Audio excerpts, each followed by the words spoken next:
राजनीति, आंदोलन, किसान, करप्शन, गरीबी, इन सभी मुद्दों पर आवाज उठाएगा अब तक न्यूज इंडिया। सत्ता के आगे जब भी सवाल कमजोर पड़ने लग जाए तो सवाल उठाने पड़ते हैं। बोल के लफ्ज आजाद है तेरे, बोल के सच जिंदा है अब तक। दोस्तों, इन्होंने जेल तो भेजा था ये सोच के कि केजरीवाल को जेल भेज देंगे और उसके बाद इनकी पार्टी बिखर जाएगी, इनके काउंसलर बिखर जाएंगे, इनके एमएलए बिखर जाएंगे, आधे एमएलए को तोड़ लेंगे, आधे काउंसलर को तोड़ लेंगे, एमसीडी में इनकी सरकार गिरा देंगे, दिल्ली में इनकी सरकार गिरा देंगे। नतीजा बिल्कुल उल्टा हुआ इनका। हम हमेशा कहते थे कि आम आदमी पार्टी पार्टी नहीं है, हम सब लोग एक परिवार हैं। रोजमर्रा की जिंदगी में वो साबित भी होता था जिस तरह से हम एक दूसरे के सुख दुख में काम आते थे। लेकिन एक तरह से ये सबसे बड़ी विपदा आई थी जब इन्होंने मुझे गिरफ्तार किया।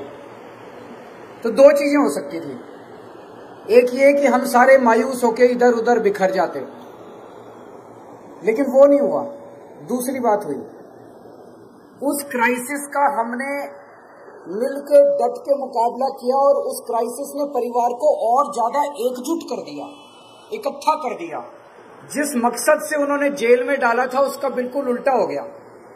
जितनी भावनाएं और जितना भावुकपन लोगों के, आप सब लोगों के बीच में था, हमारे पदाधिकारियों में, काउंसलर्स में, वॉलंटियर्स में, विधायकों में, उस इमोशंस ने सबको, परिवार को एकजुट कर दिया।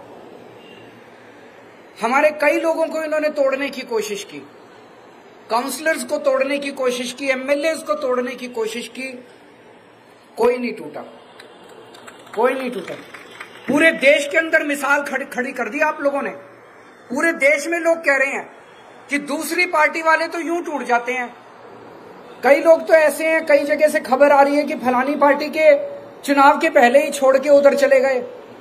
हमारे वाले पूरी कोशिश के बावजूद न पैसे से बिकते, न ईडी के डर से छूटते, कोई तो तोड़ ही नहीं सकता हमारे वालों को। इसके लिए मैं आप सब लोगों का बधाई देना चाहता हूं और पूरे देश को गर्व है आप हमारे नेतृत्व के ऊपर, हमारे काउंसलर्स, हमारे एमएलए, सबके ऊपर। जैसे कहा जाता है ना कि यदा, गीता में लिखा, यदा यदा ही धर्मस्य ग्लानिर्भवति भारत। जब जब धर्म कमजोर होगा, एक तरह से भगवान कृष्ण ने पूरी विश्व को ये विश्वास दिया है कि मायूस होने की जरूरत नहीं है, मैं हूं। भगवान ये कह रहे हैं, मैं हूं। भगवान वो ये कह रहे हैं कि जब जब पृथ्वी के ऊपर धर्म कमजोर होगा और अधर्म बढ़ेगा, तब तब चिंता मत करना, तब तब मैं प्रकट होऊंगा। मैं जन्म नहीं दूंगा, मैं प्रकट होऊंगा। भगवान दो तरह से प्रकट होते हैं। एक तो वो भगवान श्री राम के रूप में प्रकट होते हैं, भगवान श्री कृष्ण के रूप में, तरह तरह के रूप धारण करके स्वयं प्रकट होते हैं। और दूसरा वो परिस्थितियों के तौर पे प्रकट होते हैं। परिस्थितियां ऐसी पैदा कर देते हैं कि आपको अपने आंखों से भगवान दिखाई नहीं देते, लेकिन आपको अचानक लगता है कि कुछ तो हो रहा है, कुछ तो हो रहा है, कि सब कुछ ठीक होने लग गया है। जैसा अभी कई लोगों ने आपने कहा कि 3 महीने पहले तक ये लगता था यार इनकी तो 400 से ज्यादा ही सीट आएंगी। किसी को उम्मीद नहीं थी, सबको लगता था हाँ यार 400 सीट आएंगी, इनकी तो 400 सीट आएंगी। अचानक 3 महीने में इतनी सारी घटनाएं घट गई, इतनी सारी घटनाएं, अपने आप बड़ी बड़ी घटनाएं घटती जा रही हैं देश के अंदर। आज शर्त इस बात की नहीं लग रही देश के अंदर कि 400 सीट आएंगी, शर्त इस बात की लग रही है कि 250 सीट आएंगी कि नहीं आएंगी। ये क्या है? ये चमत्कार है, ये ऊपर वाले की कृपा है, ये हनुमान जी की कृपा है, ये भगवान श्री कृष्ण ने जो गीता के अंदर उन्होंने आश्वासन दिया है पूरी कायनात को, ये उसका प्रकटीकरण है। ये आपको पता नहीं चलेगा, लेकिन कुछ हो रहा है चारों तरफ। मेरे को जब गिरफ्तार किया, मुझे लग रहा था 6-7 महीने तो अब जेल में रहना पड़ेगा। मैं उसके लिए मानसिक तौर पे तैयार था, मुझे बिल्कुल उम्मीद नहीं थी कि मैं बीच में वापस लौट के आऊंगा। चमत्कार हो गया। शुक्रवार को सुप्रीम कोर्ट ने जो जजमेंट दिया वो एक तरह से ऐसे लग रहा कि प्रभु ने कोई चमत्कार किया है। और अभी मैं परसों जब एक रोड शो में गया तो एक रोड शो में एक महिला जोर से चिल्लाई, बोली जी भगवान ने भेजा है आपको बीजेपी को हराने के लिए, 20 दिन के लिए, 21 दिन की जो जमानत मिली है ये भगवान ने भेजा है। तो प्रभु अपनी तरीके से लीला करता है, लेकिन लीला भी वो तभी करता है जब आप कर्म करते हो। ये मत सोच लेना भगवान लीला कर रहा है पापा। कर्म करना पड़ेगा कि नहीं करना, मेहनत करनी पड़ेगी, बिना कर्म के फल नहीं मिलेगा, फल उसके हाथ में है। लेकिन वो भी ये देखता है कि कर्म कर रहे हैं कि नहीं कर रहे हैं लोग, कर्म तो करना पड़ेगा। इन्होंने पूरी कोशिश की जेल के अंदर केजरीवाल को तोड़ने की, तरह तरह से। कभी अपमानित करते थे, कभी बेइज्जत करते थे। 15 दिन तक इन्होंने मेरे को इंसुलिन नहीं दिया। मेरे को 20 साल से शुगर की बीमारी है और 10 साल से मैं इंसुलिन पे हूं। शुगर की बहुत हाई लेवल की बीमारी है मुझे, और मैं डेली 52 यूनिट इंसुलिन लेता हूं। 52 यूनिट बहुत ज्यादा होते हैं। 52 यूनिट इंसुलिन लेता हूं। तो जब मैं जेल में गया, डेली मेरा बढ़ता जाए, कभी 300, कभी 325, कभी 350। अब मुझे चिंता होने लगी, क्योंकि ज्यादा टाइम तक अगर शुगर हाई रहती है तो फिर धीरे धीरे आपकी किडनी खराब होने लग जाती है, धीरे धीरे आपका लिवर खराब होने लग जाता है और परमानेंट डैमेज हो जाता है आपके शरीर के अंदर। तो मैं बार बार डॉक्टर को बोलूं कि भाई मेरे को इंसुलिन दे दो, मेरे को, हाँ सर मॉनिटर कर रहे हैं, जरूरत होगी। तो मैंने कहा और क्या जरूरत होगी, 300 पहुंच गया, 350 पहुंच गया, और क्या। आप लोगों ने फिर आवाज उठाई, मीडिया ने आवाज उठाई, तो इनको मजबूर होकर इंसुलिन देना पड़ा। मेरी वाइफ मेरे से मिलने आया करती थी। ये तो कानूनी रूप में अधिकार है। जो भी अंदर कैदी हैं, चाहे आतंकवादी हैं, चाहे बलात्कारी हैं, चाहे हत्यारे हैं, हफ्ते में 2 मीटिंग आपको अपने परिवार से अलाउड है। आप अपने परिवार से मुलाकात कर सकते हो। एक दिन मेरी वाइफ को मना कर दिया इन्होंने कि आपकी वाइफ को नहीं मिलने देंगे। फिर वो अखबारों में छप गया, चारों तरफ शोर शराबा हुआ। तो 12 बजे आना था, उन्होंने 11 बजे फिर लिखा कि ठीक है आ जाओ। सवेरे 8 बजे ईमेल भेज दी कि आज की आपकी मुलाकात कैंसिल। फिर शोर हुआ बाहर, तो उन्होंने फिर 11 बजे उनको दोबारा भेजा कि ठीक है आ जाओ। मेरी वाइफ से मिलने से मना कर दिया। भगवंत मान जो कि पंजाब के मुख्यमंत्री हैं, वो मेरे से मिलने के लिए आए।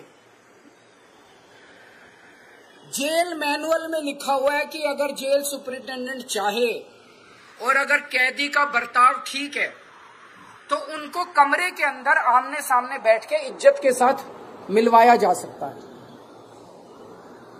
मैं भी दिल्ली का मुख्यमंत्री, मैंने अभी इस्तीफा नहीं दिया था। वो पंजाब के मुख्यमंत्री, उन्होंने भी चिट्ठी लिखी। पंजाब के डीजी पुलिस ने चिट्ठी लिखी कि पंजाब के मुख्यमंत्री आ रहे हैं, आप कमरे के अंदर दोनों को मिलवाने का इंतजाम।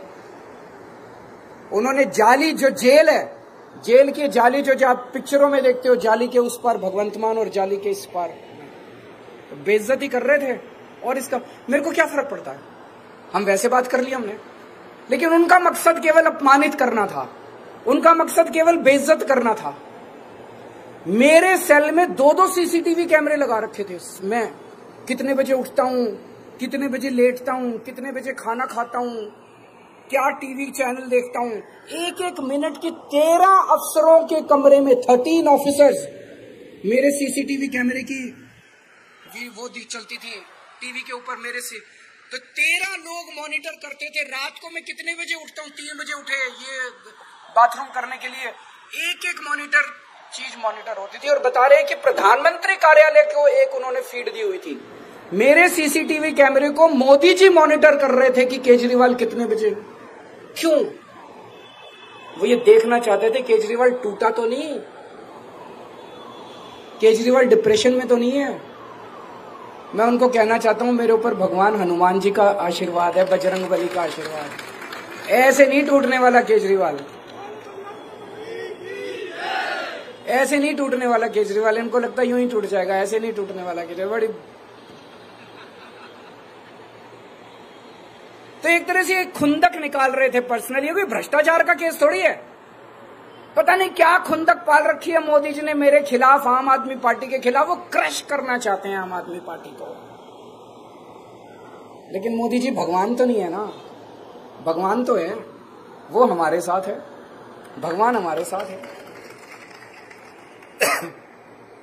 आज इनको सबसे ज्यादा डर किस चीज का लग रहा है? हमारे काम का।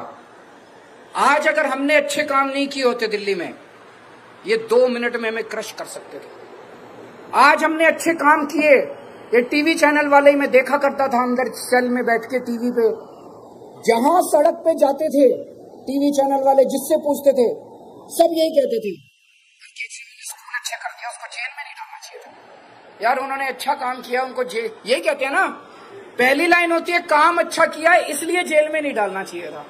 हमने अगर काम नहीं किए होते तो जनता क्या कहती, निकम्मा है, अच्छा हुआ जेल में डाल दिया। हमारे काम की वजह से आज हमारी इज्जत है, हमारे काम की वजह से आज लोग हमें प्यार करते हैं, हमारे काम की वजह से बीजेपी हमसे डरती है। काम मत छोड़ना, काम करते रहना।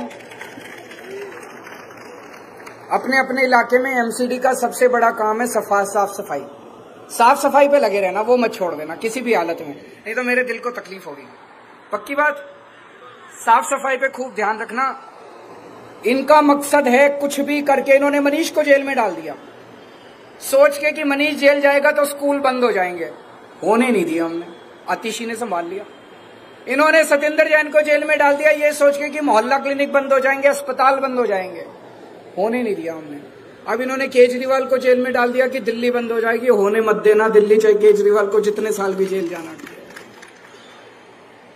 मेरे को पिछले कुछ दिनों से पूरे देश भर से इंडिया गठबंधन के कई पार्टियों के कैंडिडेट्स के सबके इनविटेशन आ रहे हैं। जितना मेरे से बन पड़ेगा अगले 21 दिन में ज्यादा से ज्यादा जगह जाके और प्रचार के लिए मैं जाऊंगा। इंडिविजुअल कैंडिडेट्स के फोन आ रहे हैं, आप हमारे यहाँ भी आओ, उत्तर प्रदेश से, बिहार से, महाराष्ट्र से, झारखंड से, जहां जहां बुलाएंगे, जहां जहां मैं जा सकूंगा मैं जरूर जाऊंगा, पूरी मेहनत करूंगा। और आपको भी मेहनत करनी है। जो अभी प्रियंका गौतम जी ने कहा कि थोड़ा ढीले हो गए हैं, अभी ढीले नहीं होना, आपको मेहनत करनी है। 2 तारीख को मेरे को वापस जाना है, 4 तारीख के नतीजे में जेल से देख रहा हूंगा। अगर आपने मेहनत की और अगर इंडिया गठबंधन जीत गया तो मैं 5 तारीख को वापस आ जाऊंगा, और अगर आपकी मेहनत में कमजोरी रह गई तो फिर देखो कब मिलेंगे। तो आप सब लोगों का बहुत बहुत शुक्रिया। मुझे वाकई गर्व है कि मुझे आप जैसे साथी मिले, आप जैसे लोग मिले। मेरे